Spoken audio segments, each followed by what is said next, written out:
SSC bank railway जो SSC की GD vacancy है इन्हें देखते हुए हम कुछ वनडे क्लास के जो होते हैं पीसीएस लेवल तक ले जो होता है आपको भौतिकी विज्ञान के बारे में चर्चा करते हैं। उन्हीं क्वेश्चनों की इसमें चर्चा की गई जो क्वेश्चन जो होता है एग्जाम में मोस्ट इम्पॉर्टेंट रखे गए हैं। तो हम शुरू करते हैं कि जो एग्ज़ाम में शूटर एग्ज़ाम में जो होता है क्वेश्चन जो आते हैं वो आपके सामने प्रस्तुत करें। शुरू करिए।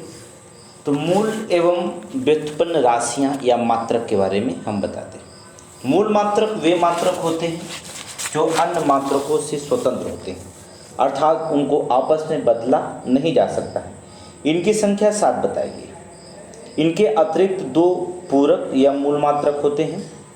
वे सभी मात्रक जो मूल मात्रकों की सहायता से व्यक्त किए जाते हैं उन्हें व्युत्पन्न मात्रक कहलाते हैं।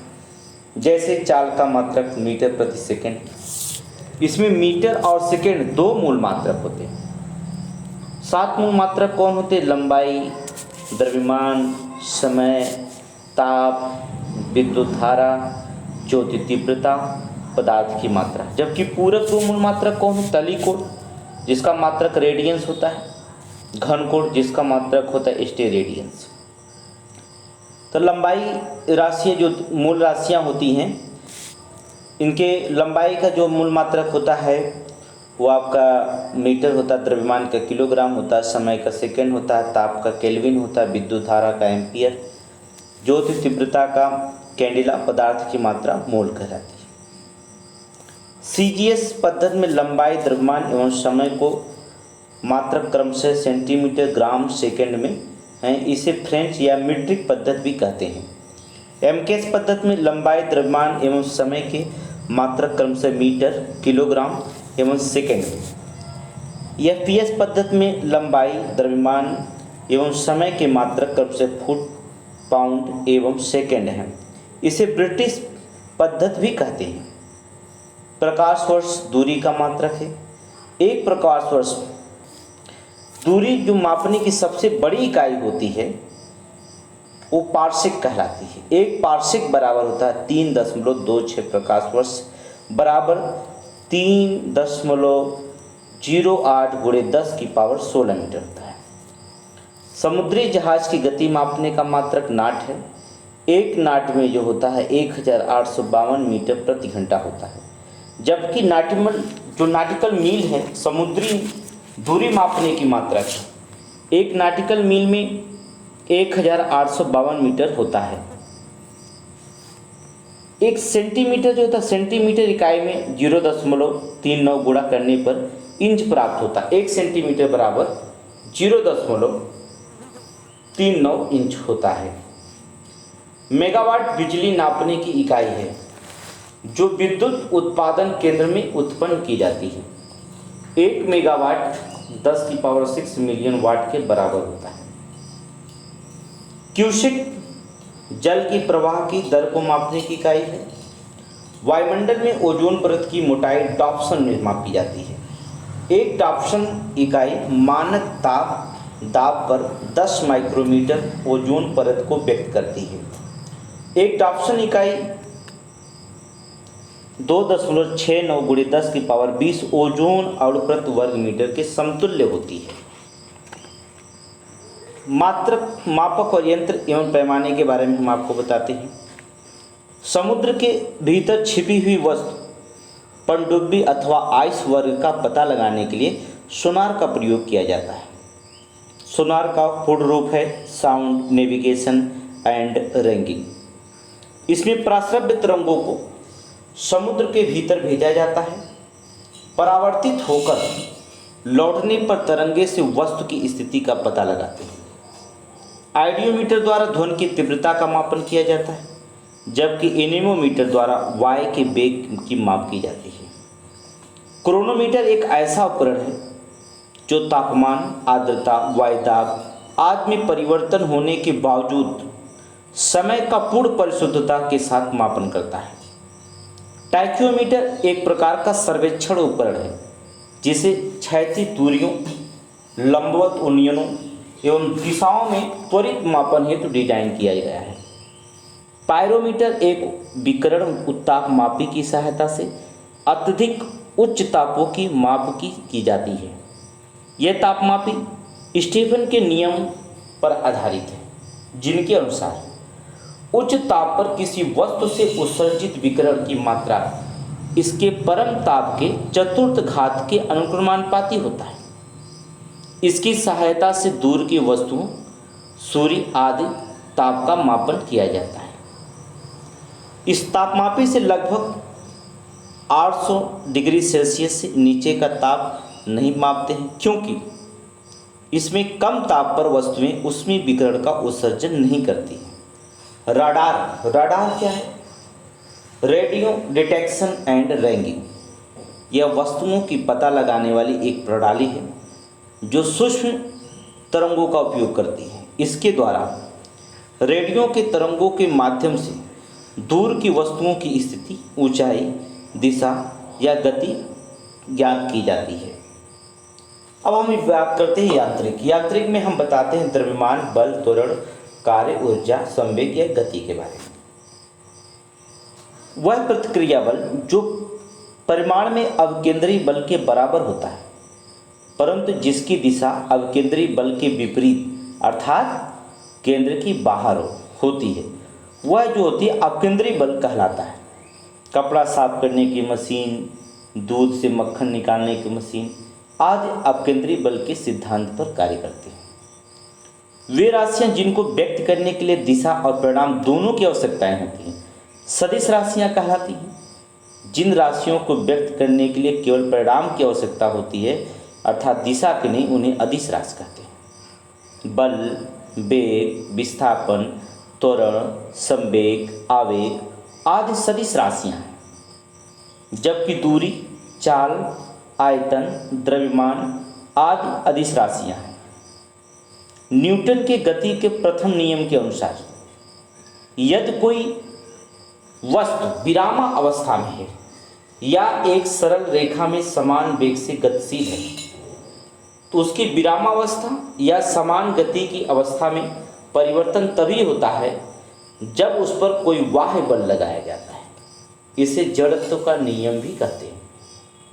ट्रेन में असावधानी से बैठे यात्री ट्रेन के एकाएक चल देने से पीछे की ओर गिर जाता है। इसका कारण यह है कि यात्री के शरीर का निचला हिस्सा जो गाड़ी के संपर्क में है, यह हिस्सा गाड़ी के साथ साथ चलने लगता है, परंतु ऊपरी हिस्सा जड़त्व के कारण विरामावस्था में ही बना रहता है। फलतः यात्री के शरीर का ऊपरी हिस्सा पीछे की ओर झुक जाता है। न्यूटन की गति के द्वितीय नियम के अनुसार संवेग परिवर्तन के दर के बल के अनुक्रमानुपाती होता है तथा उसी दिशा में होती है जिसमें बल कार्य करता है। इस प्रकार किसी वस्तु पर आरोपित बल उस वस्तु के द्रव्यमान तथा उसमें बल की दिशा में उत्पन्न त्वरण के गुणनफल के बराबर होता है। इस नियम से बल का सूत्र प्राप्त होता है। न्यूटन की गति के तृतीय नियम के अनुसार प्रत्येक क्रिया उसके बराबर तथा विपरीत दिशा में प्रक्रिया होती है। इस नियम के दैनिक जीवन में अनेक उदाहरण मिलते हैं। बंदूक से गोली छोड़ने पर पीछे को झटका लगना, तृतीय नियम। रॉकेट के आगे का बढ़ना, तृतीय नियम। कुएं से पानी खींचते समय रस्सी की टूट जाने पर व्यक्ति को पीछे गिर पड़ना, ऊंचाई से कूदने पर चोट लगना आदि इत्यादि जो होते तृतीय नियम। गुरुत्व के अधीन की गति की हम चर्चा करें। ये गुरुत्व के अधीन की गति के बारे में हम आपसे चर्चा करते हैं। ब्रह्मगुप्त गुप्तोत्तर कालीन वैज्ञानिक थे। इन्होंने ब्रह्म सिद्धांत की रचना की तथा सर्वप्रथम ये बताया कि पृथ्वी सभी वस्तुओं को अपनी ओर आकर्षित करती। ब्रह्मगुप्त ने पहले शब्द गुरुत्वाकर्षण के सार्वभौमिक नियम का प्रतिपादन न्यूटन ने किया था। इस नियम के अनुसार दो पिंडों के बीच लगने वाले आकर्षण बल का परिणाम उन पिंडों के द्रव्यमान के गुणनफल के समानुपाती तथा उनके बीच के दूरी के व्यत्यानुपाती होती है। चंद्रमा पृथ्वी का एक उपग्रह है। चंद्रमा के गुरुत्वीय त्वरण का मान पृथ्वी पर जी के मान का 1/6 भाग है। इसलिए चंद्रमा पर व्यक्ति का भार पृथ्वी पर इसके भार का 1/6 भाग होता है। गुरुत्वीय त्वरण का मान भूमध्य रेखा पर सबसे कम, ध्रुवों पर सबसे अधिक होने के कारण पिंड का भार और भूमध्य रेखा पर न्यूनतम, ध्रुवों पर सर्वाधिक होगा। किसी वस्तु के द्रव्यमान पर गुरुत्वीय त्वरण में परिवर्तन का कोई प्रभाव नहीं पड़ता, वह स्थिर रहता है। गुरुत्वीय त्वरण में परिवर्तन से वस्तु के भार में परिवर्तन होता है। लोलक की कालवत उसकी लंबाई पर निर्भर करती है। सरल लोलक का आवर्तकाल T = 2π√L/g, अर्थात लोलक की लंबाई जितनी अधिक होगी उसकी काल अवधि भी उतना ही अधिक होगी। गर्मियों में लोलक की लंबाई बढ़ने के कारण उसका आवर्तकाल भी बढ़ जाता है। परिमाणतः लोलक घड़ियां गर्मियों में सुस्त हो जाती हैं। पलायन वेग वह न्यूनतम वेग जिसे किसी पिंड के ऊपर की ओर जाने पर पृथ्वी के गुरुत्वीय क्षेत्र को पार कर जाता है तथा पृथ्वी पर वापस नहीं आता है। पृथ्वी का पलायन वेग 11.2 किलोमीटर प्रति सेकंड होता है। अब हम स्थूल पदार्थों के कुछ गुण के बारे में बताते हैं। स्थूल पदार्थों के गुण जो होता है मोस्ट इम्पॉर्टेंट है। जैसे मिट्टी का तेल घनत्व पानी के घनत्व से कम होता है, इसलिए पानी पर तैरता रहता है। साबुन के घोल बुलबुले बड़े इसलिए होते हैं क्योंकि जल में साबुन घुलने पर उसका पृष्ठ तनाव कम हो जाता है। बुलबुले अंदर की ओर दाब सदैव बाहर की से वायुदाबी दाब जो वायुमंडलीय दाब से अधिक होता है। दैनिक जीवन में केशकत्व के अनेक उदाहरण मिलते हैं। सोख्तों द्वारा स्याही को सोखना, भूमिगत जल का ऊपर चढ़ना, सूती कपड़े पर जल की बूंद का फैलना, लालटेन या लैंप की बत्ती में तेल का चढ़ना इत्यादि। केशनली में तरल अपने पृष्ठ तनाव के अनुपात में चढ़ता है। जिस तरल का पृष्ठ तनाव जितना ज़्यादा होगा वह उतना ही ज़्यादा ऊंचाई तक बढ़ेगा। पास्कल के नियम के अनुसार यदि गुरुत्वीय प्रभाव को नगण्य माना जाए तो संतुलन की अवस्था में किसी द्रव के भीतर प्रत्येक स्थान पर समान दाब रहता है। Hydraulic brake, hydraulic press, hydraulic lift pascal के नियम पर आधारित है। वायु दाब मापी या बैरोमीटर की रीडिंग है, ये अचानक गिरावट आ जाना यह बताता है कि मौसम तूफानी होगा। बैरोमीटर की रेडियो रीडिंग में क्रमिक गिरावट वर्षा की संभावना का संकेत देती है। बैरोमीटर की ऊंचाई में क्रमिक चढ़ाव साफ मौसम का संकेत होता है। आर्किमिडीज सिद्धांत के अनुसार जब कोई वस्तु किसी द्रव में अंशतः या पूर्णतः डुबाई जाती है, जो डुबोने पर वस्तु के भार में कमी प्रतीत होता है। वस्तु के भार में यह आभासी कमी उसके द्वारा हटाए गए द्रव के भार के बराबर होती है। यदि किसी वस्तु का भार W है, उसके द्वारा हटाए गए द्रव का भार W1 है, अर्थात उत्प्लावन बल है। जो द्रव वस्तु पर कार्य करता है परिणामी बल W-W1 होगा। इसकी तीन स्थितियां हो सकती हैं। W > W1 अर्थात वस्तु का भार उत्प्लावन भार से अधिक है तो वस्तु डूब जाएगी। दूसरी W = W1 अर्थात वस्तु का भार उत्प्लावन बल के बराबर है तो वस्तु परिणामी बल 0 होगा एवं वस्तु द्रव में डूबी हुई अवस्था में तैरेगी। दूसरा W < W1 अर्थात यदि वस्तु का भार उत्प्लावन बल से कम है तो उसका कुछ हिस्सा द्रव के बाहर निकल आएगा और वह वस्तु पानी की सतह पर क्या करेगी? तैरेगी। प्लावन के नियमों के अनुसार संतुलित अवस्था में तैरने पर वस्तु अपने भार के बराबर द्रव विस्थापित करती है। आर्किमिडीज सिद्धांत व प्लावन के नियम के दैनिक जीवन में अनेक उदाहरण देखने को मिलते हैं। जैसे लोहे का जहाज पानी पर तैरता है, परंतु लोहे की कील पानी में डूब जाती है। जीवन रक्षक पेटी, लाइफ बेल्ट एवं पनडुब्बी भी इसी सिद्धांत पर कार्य करती है।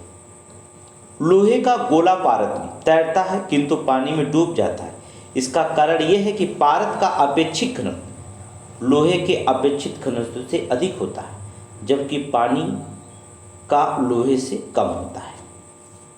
बर्नौली सिद्धांत के अनुसार जब कोई आदर्श द्रव अथवा गैस एक स्थान से दूसरे स्थान तक धारा रेखी प्रवाह में बहता है तो उसके मार्ग के प्रत्येक बिंदु पर एकांक आयतन की कुल ऊर्जा अर्थात दाब ऊर्जा, गति ऊर्जा तथा स्थितिज ऊर्जा का योग नियत होगा। बर्नौली के सिद्धांत का दैनिक जीवन में कई उदाहरण देखने को मिलते हैं। आज जब आंधी आती है तो घरों के छप्पर व टीन उड़ जाती। इसका कारण है कि जब टीन के ऊपर हवा बहुत अधिक वेग से बहती है तो टीन के ऊपर वायुदाब बहुत कम रह जाता है, जबकि टीन का नीचे का वायुदाब पहले जैसा बना रहता है। इस दाबांतर के कारण ही टीन व छप्पर आंधी में उड़ जाते हैं। इसी प्रकार जब हम प्लेटफार्म पर खड़े हों तो तेजी से रेलगाड़ी आने पर हमें गाड़ी की ओर गिर जाने की खतरा रहता है। अब हम बात करते हैं तरंग गति के बारे में। तरंग गतियां के बारे में हम चर्चा करते हैं। रेडियो तरंगे या दीर्घ रेडियो तरंगे पृथ्वी के आयन मंडल से परावर्तित होती है। यह मंडल 80 से 400 किलोमीटर की ऊंचाई के मध्य होता है। ध्वनि तरंगों के संचरण के लिए किसी न किसी माध्यम की आवश्यकता होती है। ध्वनि तरंगे निर्वात या शून्य में गति नहीं कर सकती। यही कारण है कि चंद्रमा पर ध्वनि तरंगों का संचरण नहीं होता है तथा वहां दो व्यक्ति एक दूसरे की बातों को सुन नहीं सकते। तरंग संचरण दो प्रकार से होता है, अनुप्रस्थ एवं अनुदैर्घ्य। ध्वनि तरंगे अनुदैर्घ्य होती है। कॉस्मिक किरणें विद्युत चुंबकीय स्पेक्ट्रम का भाग नहीं है। यह उच्च ऊर्जा अवशोषित कण है जो अंतरिक्ष में लगभग प्रकाश की गति से गमन करती है। माध्यम से किसी कण का पूरा कंपन किए जाने पर तरंग जितनी दूरी तय करता है उसे तरंग दैर्घ्य कहते हैं। यह दो उत्तरोत्तर श्रृंगी अथवा दो उत्तरोत्तर गर्त के बीच की दूरी होती है।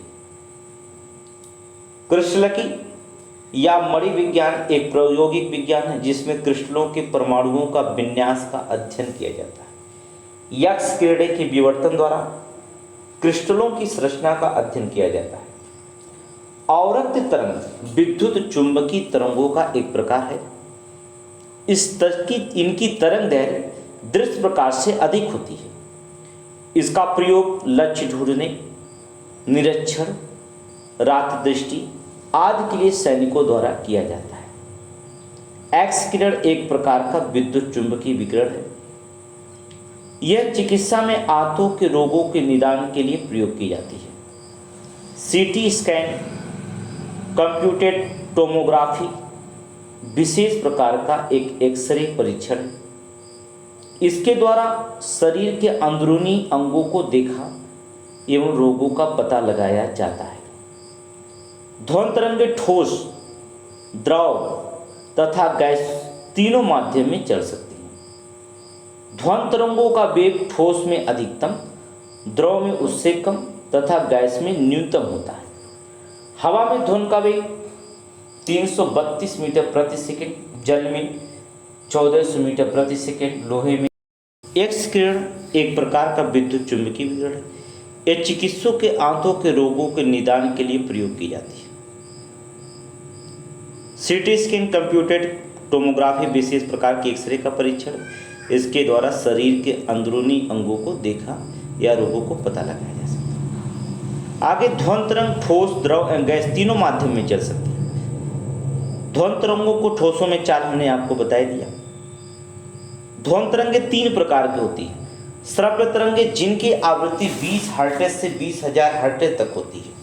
अपश्रव्य तरंगे या अपश्रव्य ध्वनि तरंगों की आवृत्ति 20 हर्ट्ज से कम होती है।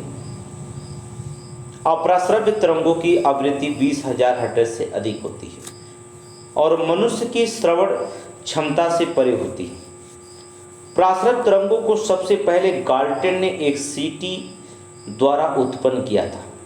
इसका उपयोग सांकेतिक रूप में कीटों को नष्ट करने में, कपड़ों से धूल हटाने में, स्वचालित दरवाजों को नियंत्रित करने में, समुद्र की गहराई की नाप लेने में, छिपी वस्तुओं की खोज करने में, द्रव को गर्म करने में, विविध चिकित्सीय अनुप्रयोगों के लिए किया जाता है। चमगादड़ का उड़ते समय प्राश्रव्य ध्वनि तरंगे उत्पन्न करते हैं। ये ध्वनि तरंग रडार द्वारा प्रक्षेपित प्रकाश तरंगों की भांति मार्ग में रुकावट टकराने के बाद उद्गम स्रोत के तक लौट आती है। फलतः चमगादड़ अपनी जो संवेदनशील इंद्रियों से संभावित रुकावट की दिशा और दूरी का अनुमान लगा लेता है। हृदय अपश्रव्य आवृत्ति पर कंपन करता है, जिसे सुनने के लिए स्टेथोस्कोप का प्रयोग किया जाता है। साधारणतः मानव की श्रवण शक्ति का प्रयास 20 से लेकर 20,000 कंपन प्रति सेकंड तक होती है। जो जेट विमान ध्वनि की से भी तीव्र गति से उड़ान भरते हैं, उन्हें सुपरसोनिक जेट विमान कहा जाता है। समताप मंडल में वायु विरल तथा दबाव कम होता है। इस कारण यहाँ के जेट विमान सरलता से तीव्र गति से उड़ते हैं। सुपरसोनिक जेट विमानों में ईंधन के दहन से निकलने वाले नाइट्रोजन के ऑक्साइड समताप मंडल की ओजोन परत को नुकसान पहुंचाते हैं। विद्युत चुंबकीय स्पेक्ट्रम में शामिल विभिन्न किरणों का तरंग दैर्घ्य आरोही क्रम इस प्रकार लगा सकते हैं: रेडियो तरंगे, माइक्रोवेव, अवरक्त विकिरण, दृश्य प्रकाश, परावैंगनी विकिरण, एक्स किरणें, गामा किरणें। रेडियो तरंगों की तरंगदैर्घ्य सर्वाधिक तथा गामा किरणों की तरंगदैर्घ्य न्यूनतम होती है।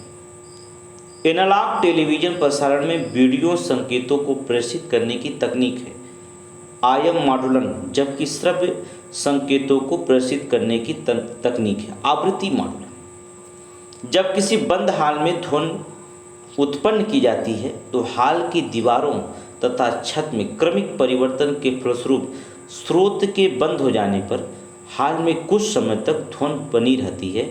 इसे हम अनुरणन कहते हैं। ध्वनि का वह लक्षण जिनके कारण हम ध्वनि को मोटी या पतली कहते हैं वह तारत्व कहलाता है। ध्वनि का तारत्व उसकी आवृत्ति पर निर्भर करता है। पुरुषों की ध्वनि की तारत्व स्त्रियों के अपेक्षा कम होती है। शेर की दहाड़ तथा मच्छरों की भिनभिनाहट में मच्छर की भिनभिनाहट का तारत्व अधिक होता है तथा शेर की दहाड़ का तारत्व कम होता है। पराध्वनि का उपयोग गुर्दे की छोटी पथरी को बारीक कणों में तोड़ने के लिए भी किया जा सकता है। ये कण बाद में मूत्र के साथ बाहर निकल जाते हैं। प्राश्रव्य तरंगों का हृदय विभिन्न भागों में परावर्तित कराकर हृदय का प्रतिबिंब बनाया जाता है। इस तकनीक को हम इकोकार्डियोग्राफी कहा जाता है। कल के वीडियो में हम आपको ऊष्मा तथा ऊष्मा गतिकी के बारे में बताएंगे तथा प्रकाश तरंगों के बारे में बताएंगे और विद्युत धाराओं के बारे में चर्चा करते हैं।